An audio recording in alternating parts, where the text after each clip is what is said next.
It should never have started the way it did, not because anything physical happened, but because something in the atmosphere of my life began to shift the moment Jake entered our home. At first I told myself it was harmless, just an adjustment period, just the discomfort of having a young adult suddenly occupying the guest room. While my husband Tom traveled more often for work, yet there was a strange weight in the air that I couldn't quite name. A sense that the house itself was learning a new rhythm, and I was the only one still trying to keep the old one alive. Tom trusted me completely when he asked me to help Jake settle in before college, speaking of him with a kind of paternal concern that made refusal impossible. And I agreed without hesitation because that is what people in stable marriages do. They support, they accommodate, they adapt. But within days I began noticing things that unsettled me in ways I couldn't explain, like the way Jake observed everything without speaking too much. How he lingered in doorways just long enough for silence to become uncomfortable. How he always seemed to know where I was in the house, even when I tried to be unnoticed, and I told myself it was just awareness, youth, curiosity, nothing more. Yet the feeling grew slowly, like a pressure behind my thoughts. Tom left again for a business trip, and the house became quieter, almost too quiet. And I remember standing in the kitchen one morning realizing that even the smallest sounds felt amplified, the ticking clock, the refrigerator hum, footsteps that weren't there. And Jake moved through all of it with an unsettling calm, as if he belonged more to the house than I did. And I began to question my own perceptions, whether I was simply overthinking what was normal behavior from someone adjusting to a new environment. But then small incidents started to accumulate in a way that made it harder to dismiss, like objects being subtly rearranged. Conversations that felt slightly misremembered when repeated. Moments where I would enter a room and feel as if I had interrupted something unspoken. Though nothing was ever clearly happening, I tried to maintain routine, focusing on daily tasks, yoga in the mornings, organizing the house, preparing meals, but even those routines started to feel watched, not in a threatening way at first, but in a way that made me hyper-aware of myself, as if I was being studied rather than simply existing. And Jake would sometimes ask questions that seemed innocent on the surface but lingered in my mind long after. Questions about my habits, my thoughts, my marriage, phrased casually but landing with unusual precision. And I began to notice how easily he could shift the tone of a room without raising his voice, simply by pausing at the right moment or saying less than expected.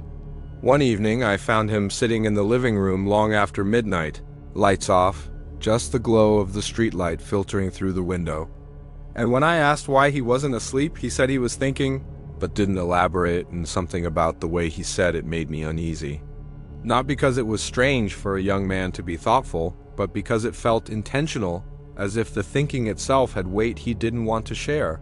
Days blurred into a pattern of subtle tension, where nothing explicit ever happened, but everything felt charged, like the air before a storm that never breaks. And I started second-guessing my memory, wondering if I was imagining the slight inconsistencies in his stories, the way he sometimes seemed to know things he hadn't been told, or the way he would finish sentences I hadn't fully spoken out loud yet.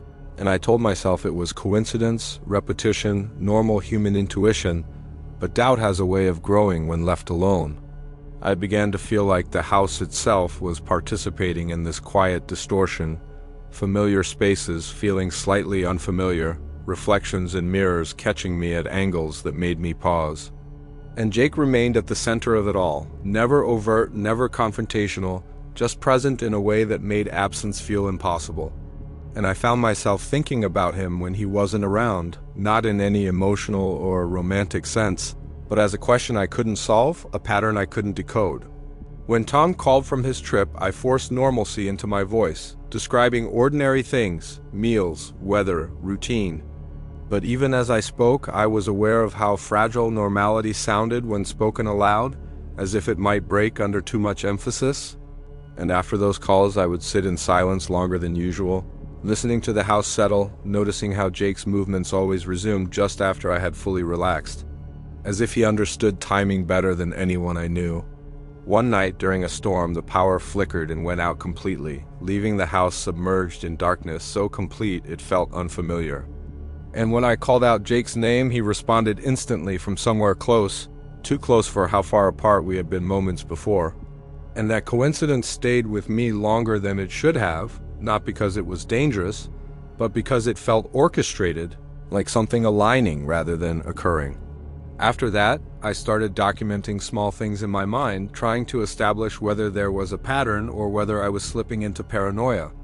But the more I observed, the more ambiguous everything became, and ambiguity is its own kind of trap because it offers no proof either way. Jake never raised suspicion in anyone else. He was polite, helpful, even considerate in ways that made my discomfort harder to justify. And that was perhaps the most disturbing part, that nothing was wrong enough to name, yet everything felt slightly off-center, like a painting hung a few degrees crooked that no one else noticed. As Tom's return approached, I felt an increasing sense of urgency without knowing why, as if something unresolved in the house needed to be understood before normal life resumed. And Jake seemed aware of that shift too, though he never acknowledged it directly, only observing me with a calm that felt too deliberate to be accidental. On the final evening before Tom's arrival, I found myself sitting alone in the living room long after sunset, replaying the past weeks in fragments that refused to assemble into a coherent explanation. And Jake entered quietly, sitting at a distance that felt carefully measured, and for a long time neither of us spoke.